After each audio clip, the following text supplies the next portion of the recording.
많은 직원이 0.5인으로 일단 보시면 돼요. 제가 담당을 하고 있는데 제가 재국민 등록 업무까지 담당을 하고 있기 때문에 회의 업무하고 그 업무하고 해가지고 2분의 1씩을 담당을 하고 있으니까 0.5인이 그 일을 담당을 하고 있기 때문에 저희들로서는 등록하는 업무 자체로만도 사실은 벅찬 입장이 있습니다.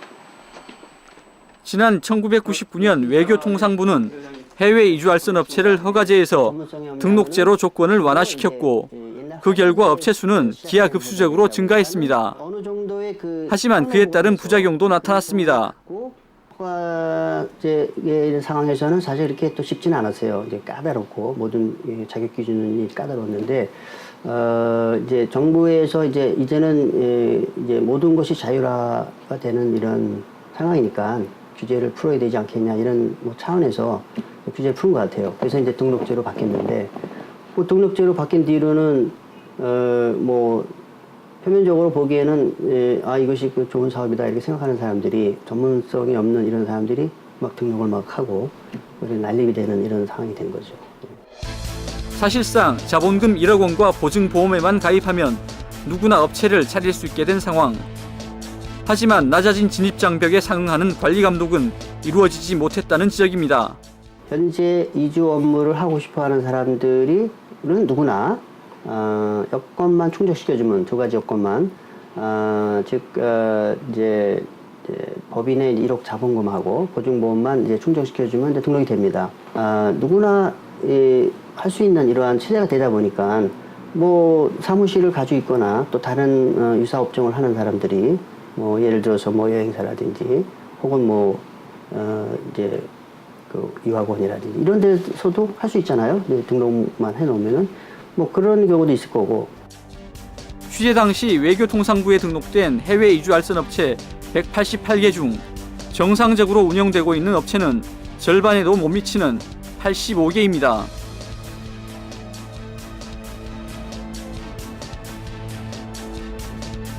부실업체를 가려내기 위해 외교통상부에서는 보증보험이 만료된 업체에 대해서는 즉각 휴업하도록 제도를 운영하고 있습니다. 하지만 많은 업체들이 보증보험이 만료됐음에도 불구하고 영업을 하고 있습니다. 보증보험이 만료된 지 2, 3년이 지나서야 사업정지 처분이 내려진 경우도 비일비재합니다. 이에 대해 외교통상부에서는 업체가 자진신고하지 않으면 이 같은 상황을 파악하기 어렵다고 말합니다. 본인들 그 회사에서 우리한테 신고를 해주셔야 돼요. 예, 신고를 해주시고 또 저희들 서울보증보험에 확인을 하긴 합니다만은 본인들이 신고를 제대로 해주셔야만. 하지만 전문가들은 보증보험 만료 여부를 파악하는 일은 의지만 있으면 그리 어려운 일이 아니라고 말합니다. 사실 이거는 어떻게 보면 어려운 문제는 아니에요. 뭐냐면 지금 보증보험은 서울보증보험이 독점적인 장사를 하고 있어요. 그럼 서울보증보험에 업무협조 해갖고 거기서 이주업체들 등록한 업체에서 갱신 안 한 업체 있으면 바로 외교통상부 연락 줘라. 여기서 연락 받자마자 바로 취소해버리면 되거든요. 관리 감독이 제대로 이루어지지 않는 가운데 해외 이주 알선 업체에 의한 피해는 고스란히 고객의 몫으로 돌아가고 있습니다. 보증보험을 연장하지 않거나 아니면 보증금이 미가입된 업체라면 그 등록 시 보증금 1억으로 그 처리를 해야 하지만 사실상 이를 통해서 보상을 일궈내기는 현실적으로 어렵습니다. 등록 때만 그런 조건만 충족이 되면 이제 등록 후에는 그 자본금을 이제 일테면 이제 빼돌리거나 이럴 수 있는 그런 부분 소지가 있다는 그런 부분이죠.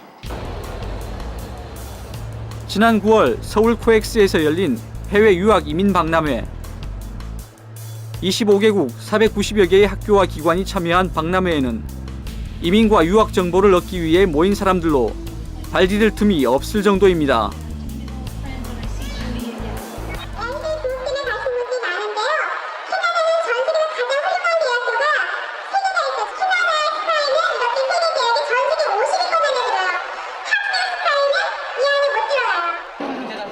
올해로 18회째를 맞은 박람회에 식을 줄 모르는 열기는 이민에 대한 사람들의 관심이 여전히 높다는 것을 증명하는 지표이기도 합니다. 그렇다면 과연 이주업체들은 고객들에게 이민에 대한 정확한 정보를 제공하고 있을까? 한 이주업체는 사실상 불가능한 캐나다 취업 이민을 권유하고 나섭니다. 취업 비자 받으시고 이제 캐나다 일을 시작하시는 거고요. 그다음에 이제 말씀드린 6개월 뒤에 이제 영주권 신청한다고 그랬잖아요.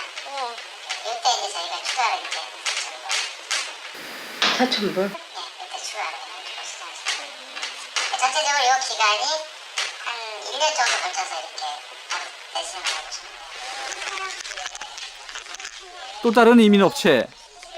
직업 경험이 없는 평범한 주부라 설명하자 충격적인 답변이 돌아옵니다. 저 김혜준님으로 기술이나게 너무 난관이 많아요. 세금은 흔적도 없고 모든 걸 위조를 해야 되거든요. 해볼 수 있어요. 부실한 관리 체계를 틈탄 일부 이주 알선 업체들의 잘못된 영업 관행으로 이민 피해 가능성은 아직도 계속되고 있습니다. 업체에서의 문제의 핵심은 뭐냐면 일단은 전문적인 지식이 없는 분들이 한다는 게 제일 큰 문제예요. 네, 업체가 그러니까 제가 생각하는 방향은 지금 사실은 한국에서 이 이주 업체에서 일하시는 분들도 무슨 자격 시험을 좀 제대로 봐서 그 자격시험을 통과한 사람만이 상담을 할 수 있게. 지금은 보면 사실 자격증 대한민국에 막 수백 개 수천 가지잖아요. 근데 이렇게 피해가 심한데도 정부에서 그러면 뭐 이민 상담사라든가 그래갖고 시험을 굉장히 어렵게 내고 그 다음에 이 사람들 규제를 하는 거예요. 그러니까 잘못하면 라이센스 박탈하고 그런 식으로.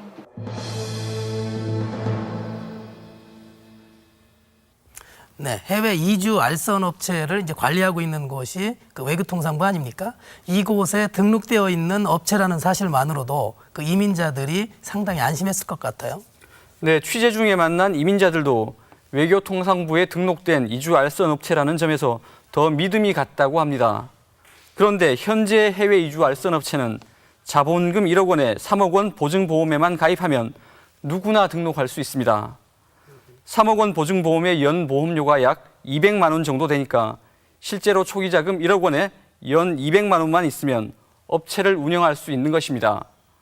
더구나 특별한 관리 시스템 없이 업계 자율에 맡겨져 있어 어떤 문제가 발생해도 이를 책임지고 처리할 주체가 없다는 것입니다. 취재한 걸 보면 이제 외교통상부도 그렇고 또 국내 이주 알선 업체 대표도 그렇고 책임이 없다는 듯한 태도인데 그 피해를 입었다고 주장하는 11명 구제할 방법이 없겠습니까? 네, 일단 외교통상부에 피해 구제를 요청했지만 별다른 해결책은 없었다고 합니다. 현재 피해자들은 해당 업체에 대해 사기죄로 소송을 제기했고요. 업체가 가입한 보증보험사 측에 보험금을 청구한 상태입니다. A 이주 알선 업체로부터 피해를 당했다고 주장하는 사람들이 수송료 환불을 요구했지만 업체 대표는 이를 거부했습니다. 외교통상부에 피해 구제를 요청해도 뚜렷한 도움을 받을 수 없었다고 합니다. 외교통상부에서 하는 말은 자기는 고객을 대신해서 우리를 대신해서 그냥 단지 서류를 보증보험회사에다가 제출해주는 역할밖에 안 한대요. 자기네들은 중간자적 입장이기 때문에 어떤 말도 해줄 수가 없대요. 결국 이들이 보상받을 수 있는 방법은 업체에서 가입한 보증보험회사에 보험금을 요청하는 것이었습니다. 이주 알선 업체와의 분쟁이 발생할 경우 소비자는 외교통상부에 피해 내용과 증거 서류를 제출합니다. 보증보험사는 외교통상부로부터 이를 넘겨받아 심사를 거쳐 보험금을 지급하게 됩니다. 그러나 이들에게 보증보험을 통해 피해를 보상받는 일조차 쉽지 않았다고 합니다. 업체 대표가 보험금을 돌려줄 수 없다는 민사소송을 제기했기 때문입니다.